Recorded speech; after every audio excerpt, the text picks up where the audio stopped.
Hello everyone, आज के इस वीडियो में हम जानेंगे गाउट के बारे में। गाउट क्यों होता है, इसके क्या कारण होते हैं, क्या लक्षण होते हैं, कैसे डायग्नोज करते हैं, क्या ट्रीटमेंट लेना चाहिए, सारी चीजें आज हम इस वीडियो में डिटेल में देखेंगे। आपने कई बार कई जनों के देखा होगा कि भाई पैर के जो अंगूठा है उसमें क्या हो जाती है, सूजन आ जाती है, वो सूज जाता है, स्वेलिंग आ जाती है, इन्फ्लेमेशन हो जाता है। तो वो किस कंडीशन में होता है, गाउट की कंडीशन में होता है। उसी के बारे में आज हम पढ़ेंगे कि ऐसी क्या क्या कंडीशंस होती हैं जिसकी वजह से गाउट होता है। ठीक है, तो वीडियो को पूरा देखिएगा जिससे कि आपको सही जानकारी मिल सके। गाउट क्या है? गाउट एक कॉमन इन्फ्लेमेटरी डिसीज है। ठीक है, इन्फ्लेमेटरी का मतलब है उसमें क्या हो जाता है, इन्फ्लामेशन हो जाता है, सूजन आती है। ठीक है, जिसमें क्या होता है, जॉइंट्स और टिश्यूज में क्या हो जाता है, जो मोनोसोडियम यूरेट क्रिस्टल्स होते हैं वो जमा हो जाते हैं। ठीक है, देखो ये मेनली कहाँ होता है, जो हमारा पैर का अंगूठा होता है उसके जॉइंट पे क्या हो जाते हैं, जो क्रिस्टल होते हैं ना यूरिक एसिड के। ठीक, यूरिक एसिड क्या होता है, जो हमारे वेस्ट मटेरियल यूरिन में मिक्स होता है, यूरिन से हमारी बॉडी से बाहर निकल जाता है। ठीक है, उसमें यूरिक एसिड भी होता है, लेकिन किसी कारण की वजह से यूरिक एसिड हमारी बॉडी में ज्यादा मात्रा होने के कारण से जो यूरिक एसिड है वो हमारी बॉडी में एक्स्ट्रा हो जाता है और वो जॉइंट्स पे जाके डिपॉजिट होना शुरू हो जाता है, जमा होना शुरू हो जाता है। ठीक है, तो यूरिक एसिड के जो क्रिस्टल्स होते हैं, ठीक है, इस तरीके से जो क्रिस्टल्स होते हैं वो कहाँ पर, जो पैर का अंगूठा है उस पे जाके चिपकना शुरू हो जाते हैं, डिपॉजिट होना शुरू हो जाते हैं। जिस कंडीशन से क्या हो जाता है, ये जो पैर का अंगूठा है वो कैसे लगने लग जाता है, यहाँ पे स्वेलिंग आनी शुरू हो जाती है, सूज जाता है ना, इसमें दर्द होना शुरू हो जाता है। इस कंडीशन को ही हम गाउट या गठिया बोलते हैं। ठीक है, अब ये होता क्यों है भाई, जैसे ही यूरिक एसिड के जो क्रिस्टल्स हैं हमारी बॉडी में ज्यादा हो जाएंगे, ठीक है, तो वो जमा होना शुरू हो जाएंगे, वो जमा होंगे तो हमारे ब्लड में भी यूरिक एसिड की मात्रा क्या हो जाएगी, ज्यादा हो जाएगी, जिस कंडीशन को हम बोलते हैं हाइपरयूरेसीमिया, मतलब कि ब्लड में यूरिक एसिड की मात्रा ज्यादा बढ़ जाना। उसके कारण से भी क्या होता है, गाउट की कंडीशन होती है। ये एक कैसा है, जेनेटिक। जेनेटिक मतलब कि भाई जनरेशन टू जनरेशन चला आ रहा है, जैसे आपके बड़े बूढ़ों में होगा तो आप में भी ये कंडीशन होने के चांसेस होते हैं। इस तरीके से ये जेनेटिक भी बीमारी है और मेटाबॉलिक भी है। मेटाबॉलिक का मतलब है कि मान लीजिए हमारे बॉडी में यूरिक एसिड बन तो रहा है, बहुत ज्यादा प्रोडक्शन हो रहा है, लेकिन हमारी बॉडी से बाहर नहीं निकल पा रहा है किसी भी रीजन से, किडनी के खराब होने से या किडनी सही से काम नहीं कर रही है, उसके कारण से जो यूरिक एसिड बना हुआ है हमारी बॉडी में वो हमारी बॉडी से बाहर नहीं निकल पा रहा है, मतलब उसका मेटाबॉलिक नहीं हो पा रहा है, जिसके कारण से ये कंडीशन देखने को मिलती है। मतलब हमारे जो यूरिक एसिड का मेटाबॉलिज्म है वो कैसा हो गया है, डिफेक्टिव हो गया है, उसमें खराबी आ गई है ना। तो वो यूरिक एसिड पूरा कहाँ हो गया, हमारी बॉडी में हो गया, ब्लड में ज्यादा हो जाएगा, बॉडी में ज्यादा हो जाएगा, बॉडी में ज्यादा होगा तो वो जॉइंट्स पे जाके चिपकना शुरू हो जाएगा। जो मेनली कंडीशन देखी जाती है वो पैर के अंगूठे पे ही देखी जाती है, ज्यादातर मेनली किस पे देखी जाती है, पैर के अंगूठे पे ये कंडीशन देखी जाती है। इस कंडीशन को क्या बोलते हैं, गाउट बोलते हैं और गठिया बोलते हैं। क्लियर?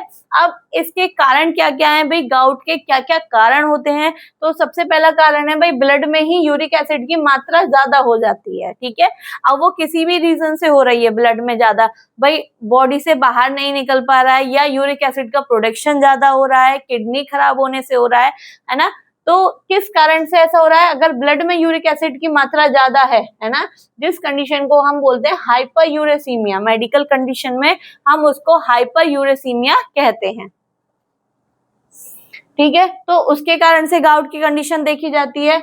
दूसरा है अल्कोहल इनटेक, जो बियर स्पिरिट्स है ना, ये लोग जो ज्यादा बियर का इनटेक करते हैं, अल्कोहल ज्यादा लेते हैं, उनमें ये कंडीशन देखने को मिलती है। जेनेटिक प्रीडिस्पोजिशन, मतलब जीन्स के थ्रू, एक जनरेशन से दूसरे जनरेशन में जीन्स के थ्रू जो ये कंडीशन है वो होती है। ठीक है, नेक्स्ट है हमारा यूरेट एक्सक्रेशन कम होना, मतलब किडनी क्या कर रही है, ठीक से काम नहीं कर पा रही है, जो यूरिक एसिड है या यूरेट है, ठीक है, वो हमारी बॉडी से बाहर नहीं निकल पा रहे हैं, उस कंडीशन से भी यूरिक एसिड की मात्रा हमारी बॉडी में ज्यादा हो जाती है। कुछ दवाइयां जैसे डायूरेटिक्स होती हैं, उसके कारण से भी जो यूरिक एसिड की मात्रा है वो ज्यादा हो जाती है। ठीक है, अगर आप मेडिकल, नर्सिंग या फार्मेसी के स्टूडेंट हैं या किसी क्लिनिक या हॉस्पिटल में वर्किंग है या जनरल प्रैक्टिशनर हैं, मेरी वीडियो देखना आप लोगों को पसंद है तो हमारा गूगल प्ले स्टोर पर वर्षा नर्सिंग अकेडमी के नाम से ऐप है। वहां पर नए नए कोर्सेज हैं। एनाटॉमी एंड फिजियोलॉजी का कोर्स है, ओटी का कोर्स है, मैथ 360 का कोर्स है, 300 से ज्यादा बीमारियों का कोर्स है। जो भी आपको स्टडी में हेल्प करे उस कोर्सेज को परचेज करें जिससे कि आपको स्टडी में हेल्प मिले। अब है टाइप्स ऑफ गाउट। गाउट के कितने प्रकार होते हैं, ठीक है। एक होता है प्राइमरी, एक होता है सेकेंडरी। प्राइमरी में क्या होता है कि भाई जो खुद की कंडीशन से हुआ हो, ठीक है। प्राइमरी का मतलब है अपनी ही प्रॉब्लम से, जिसमें कि हमारी बॉडी में अगर यूरिक एसिड का मेटाबॉलिज्म सही से नहीं हो पा रहा है, प्रोडक्शन बहुत ज्यादा हो रहा है और एक्सक्रीट नहीं हो पा रहा, हमारी बॉडी से बाहर नहीं निकल पा रहा, तो यूरिक एसिड की मात्रा हमारी बॉडी में ज्यादा हो गई, तो इस कंडीशन को हम बोलेंगे प्राइमरी गॉट, ठीक है। देखो, यूरिक एसिड प्रोडक्शन और मेटाबॉलिज्म में एबनॉर्मलिटी के कारण जो कंडीशन डेवलप हुई है वो यूरिक एसिड की ही वजह से ही प्रॉब्लम हुई है, ठीक है। सेकेंडरी, नेक्स्ट है हमारी सेकेंडरी गाउट। सेकेंडरी मतलब किसी और बीमारी के कारण से ये कंडीशन हुई है, ठीक है। तो कोई और बीमारी जैसे लिकोमिया, ठीक है, pernicious anaemia, haemolytic anaemia, polycythaemia, ठीक है।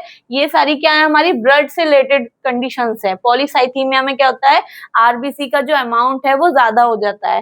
हेमोलाइटिक में क्या होता है कि इसमें जो आरबीसी है वो ब्रेक डाउन होना शुरू हो जाती हैं, ठीक है। इस तरीके से ये जो बीमारियां हैं इनमें क्या होता है, जो आरबीसी है, आरबीसी के अंदर न्यूक्लियाई होती हैं, ठीक है। ये जो बीमारियां हैं इनमें क्या होता है, जो न्यूक्लियाई होती है वो उसका ब्रेकडाउन होता है, उसके ब्रेकडाउन होने से यूरिक एसिड बनता है। जो यूरिक एसिड ज्यादा हो जाता है, ठीक है, इसके कारण से क्या होता है, गाउट की कंडीशन देखने को मिलती है। तो आपको समझ में आया, प्राइमरी मतलब बॉडी में यूरिक एसिड का ज्यादा बनना और बाहर नहीं निकल पा रहा, मतलब कि अपनी ही कंडीशन से यूरिक एसिड की मात्रा बढ़ रही है, उसको बोल देंगे हम प्राइमरी। सेकेंडरी बोलेंगे किसी और बीमारी के कारण, है ना, एनीमिया के कारण, पर्नीशियस एनीमिया, हेमोलाइटिक एनीमिया, इनके कारण से जो न्यूक्लियाई है वो ब्रेक डाउन हो रही है। ब्रेक डाउन होने से यूरिक एसिड ज्यादा बनना है, तो उसके कारण से यूरिक एसिड की मात्रा हमारी बॉडी में ज्यादा हो रही है, तो उस कंडीशन को हम सेकेंडरी गाउट बोलेंगे। क्लियर।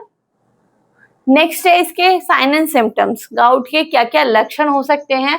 सबसे पहले है एक्यूट गाउट और क्रोनिक गाउट। एक्यूट गाउट का मतलब है जो अचानक या एकदम से हुआ हो, ठीक है। एक कंडीशन होती है कि भाई बहुत टाइम से बॉडी में एक्स्ट्रा यूरिक एसिड ज्यादा अमाउंट है, पर वो धीरे धीरे जमा हो रहा है, कहाँ पर, पैर के जॉइंट पे या कहीं और किसी और के जॉइंट पे, ठीक है। उस कंडीशन को हम बोलते हैं क्रोनिक, ठीक है। और जो एक्यूट, एकदम से ही जमा हो गया, एकदम से ही पैर में स्वेलिंग आना शुरू हो गया, उस कंडीशन को हम बोलते हैं एक्यूट। तो इसमें हमें क्या लक्षण देखने को मिलेंगे कि सीवियर जॉइंट पेन होगा, बहुत ज्यादा क्या होगा, जॉइंट में पेन होगा, खासकर ग्रेट टो पे, है ना, पैर के अंगूठे पे। इसमें क्या होगा, और कहाँ का होगा, एंकल, नी, रिस्ट, एल्बो में भी दर्द हो सकता है, मतलब जॉइंट्स पे ही होगा कहीं भी। ये जॉइंट्स पे जाके क्या हो जाता है, चिपक जाता है। इस तरीके से जॉइंट्स पे जाके क्या हो जाएंगे, चिपक जाएंगे। अब वो एल्बो का हो, नी का हो, रिस्ट का हो, है ना, उन पे जाके दर्द होगा। वहां जहां पर भी ये चुपके होंगे, डिपोजिशन होगा, वहां पे क्या होगा, वो गर्म होंगे, रेड हो जाएगी, है ना, स्वेलन, सूज जाएगा। ऐसी कंडीशन हमें देखने को मिलेगी। इसके साथ साथ बुखार होगा। क्यों भाई, इन्फेक्शन है, इन्फ्लेमेशन हो रहा है तो बुखार आएगा, भूख नहीं लगेगी, जी घबराएगा, मूड में चेंजेस होंगे, ठीक है। पेन की वजह से पूरा क्या होगा, मूड चेंजेस होंगे। क्रोनिक गाउट में क्या होगा, बार बार अटैक आएंगे, ठीक है। बोन इरोजन होगी, वहां से जो हड्डी है वो धीरे धीरे इरोजन मतलब घिसना शुरू हो जाएगी, हटना शुरू हो जाएगी, ठीक है। यूरिक क्रिस्टल क्या होंगे, डिपॉजिट होने शुरू हो जाएंगे। जो यूरिक एसिड के क्रिस्टल्स हैं वो धीरे धीरे और ज्यादा जमा होते जाएंगे। जॉइंट डिफॉर्मिटी, जॉइंट में क्या हो जाएगा, खराबी आना शुरू हो जाएगा और सीवियर फंक्शनल इम्पेयरमेंट हो जाएगा। मतलब अगर पैर के अंगूठे पे जमा हो रही है तो ये पैर ही काम करना धीरे धीरे क्या कर देगा, बंद कर देगा, है ना। तो क्रोनिक में क्या है, बहुत लंबे समय से कोई कंडीशन चली आ रही है, उसके कारण से क्या होगा, ज्यादा दिक्कत होंगी। तो दोनों के बारे में ही हमने लक्षण देख लिए। गाउट की डायग्नोसिस मतलब जांच कैसे करेंगे? सबसे पहले medical, family and drug history. उससे पूछेंगे फैमिली में तो नहीं है भाई किसी को, क्योंकि जीन्स के थ्रू भी ये हो सकती है। कोई पहले से मेडिकल कंडीशन तो नहीं है ना? कोई आप ड्रग तो नहीं ले रहे हो जिसकी वजह से ऐसी प्रॉब्लम देखने को मिल रही है। फिर क्या कराएंगे? Serum uric acid level test कराएंगे, उसमें देखेंगे कि यूरिक एसिड की मात्रा कितनी है, ठीक है? ज्यादा होगी तो गाउट की कंडीशन है। नेक्स्ट कराएंगे साइनोवियल फ्लूइड एग्जाम। जो साइनोवियल है, जॉइंट्स के बीच में फ्लूइड पाया जाता है, उसका एग्जामिनेशन कराएंगे, ठीक है? जिस जॉइंट में पेन है उस जॉइंट का एक्सरे करा के देखेंगे क्या प्रॉब्लम आ रही है। ESR, WBC देखेंगे, क्योंकि अगर इन्फ्लेमेशन होगा तो ये दोनों ही क्या आएंगे? बढ़े हुए आएंगे, ठीक है? ये हमारे CBC में पता चलेगी। नेक्स्ट कराएंगे पोलराइज लाइट माइक्रोस्कोपी, ठीक है? ये टेस्ट कराएंगे जिससे कि हम गाउट की कंडीशन को पहचान सके, देख सके। अगर अभी तक भी आपने मेरे चैनल को सब्सक्राइब नहीं किया है तो चैनल को सब्सक्राइब करें, बेल आइकन को हिट करें, जिससे कि आपको सभी वीडियोस का नोटिफिकेशन मिलता रहे और आप सारी वीडियोस को देख सके और सही जानकारी ले सके। अब नेक्स्ट है ट्रीटमेंट क्या क्या लेना चाहिए, ठीक है? गाउट की कंडीशन में ट्रीटमेंट हमें क्या क्या लेना चाहिए? तो सबसे पहले है एक्यूट गाउट। हमने दो कंडीशन पढ़ी कि भाई एक्यूट गाउट क्या है और क्रोनिक गाउट क्या है, ठीक है? तो एक्यूट गाउट जो थोड़े टाइम के लिए ही हुआ हो और अचानक से हुआ हो, तो उसके लिए भी दवा कैसी चलेंगी भाई? जो जल्दी असर करे, शॉर्ट टर्म असर करें, ठीक है? तो उसके लिए हम क्या लेंगे? ट्रीटमेंट कैप्सूल डोनिका, जिसमें कि हमारा कंपोजिशन रहेगा इंडोमेथासिन, ठीक है? 50 mg। ये है हमारी टैबलेट डोनिका, जिसमें हमारा कंपोजिशन है इंडोमेथासिन कैप्सूल्स, ठीक है? ये कैसे लेनी है? एक कैप्सूल सुबह दोपहर शाम लेना है, या फिर इसके जगह पे टैबलेट नेप्रोसिन 500, जिसमें कि हमारा नेप्रोक्सन आता है कंपोजिशन, ये हमारा आएगा 500 mg में से। दोनों में से कोई सी भी एक टैबलेट ले लेंगे। ये क्या करती है? जो जॉइंट है उसमें पेन है, स्वेलिंग है, इन्फ्लेमेशन है, उसको कम करने का काम करती है, ठीक है? अब इन दोनों दवा में से एक दवा ले ली हमने, ठीक है? एक ले सकते हैं कोई सी भी, दोनों सेम ही है, ठीक है? अब अगर ये कॉन्ट्राइंडिकेटेड है, मतलब किसी और रीजन से ये दवा वो पेशेंट नहीं खा सकता, तो कौन कौन सी दवा लेनी चाहिए? टैबलेट जाइलोकोल्सिन 0.5 mg में आता है, जिसमें हमारा कंपोजिशन है कोल्सिसिन, ठीक है? ये है टैबलेट हमारी, ठीक है? शुरू में 2 गोली लेनी है, फिर 1 घंटे बाद 1 गोली लेनी है, ठीक है? 6 mg से ज्यादा डोज नहीं लेनी है। इसके साथ साथ हमें कैप्सूल ओमेज लेना है, जिसमें कि ओमेप्राजोल कैप्सूल है, ये पेट के लिए जरूरी है, ठीक है? अगर दर्द बहुत ज्यादा है, ठीक है, मतलब जहां पे भी जॉइंट में वो जमा हुआ है यूरिक एसिड और उसमें पेन बहुत ज्यादा है, तो क्या लेना है हमें? इंजेक्शन नियोड्रोल, जिसमें कि हमारा कंपोजिशन है मिथाइल प्रेडनिसोलोन सोडियम सक्सिनेट, ठीक है? ये वाला इंजेक्शन IM IV किसी भी रूट से हम दे सकते हैं। किसके लिए? दर्द के लिए, अगर बहुत ज्यादा सीवियर पेन है तो। क्लियर? तो एक्यूट गाउट का हमने ट्रीटमेंट देख लिया कि कौन कौन सी टैबलेट्स हम ले सकते हैं। नेक्स्ट है ट्रीटमेंट, अब देखेंगे क्रोनिक गाउट का, मतलब बहुत लंबे समय से वो कंडीशन चली हुई आ रही है, तो उसके लिए क्या होगा भाई? लॉन्ग टर्म मेडिसिन चलेंगी, जो थोड़े लंबे समय तक और जो ट्रीटमेंट है वो असरदार हो, ठीक है? तो इसके लिए टैबलेट है जाइलोरिक, जिसमें कि हमारे कंपोजिशन रहेगी आलोपुरिनॉल 100 mg, ठीक है? ये जो आलोपुरिनॉल कंपोजिशन है ये मेनली क्रोनिक गाउट के लिए ही है, ठीक है? ये रोज 1 गोली खानी है, ठीक है? धीरे धीरे 300 mg पर डे तक बढ़ाएं, मतलब एक साथ ज्यादा नहीं बढ़ानी है, ठीक है? धीरे धीरे इंक्रीज करनी है इन गोलियों को। तो ये क्या करती है? ये आलूपुरिनॉल, या फिर इसकी जगह पे हम ले सकते हैं टैबलेट फ्यूरिक 40, जिसमें कि हमारा आता है फेबुक्सोस्टेट 40 mg, ठीक है? इन दोनों में से कोई सी भी एक टैबलेट ले सकते हैं। ये क्या करती है? जो ब्लड में यूरिक एसिड की मात्रा है उसको कम करने का काम करती है, ठीक है? इसके साथ साथ हमें टैबलेट जाइलोकॉन्चिन लेनी है 0.5 mg कोल्चिन, ठीक है? ये पेन के लिए लेनी है सुबह शाम 6 महीने तक के लिए।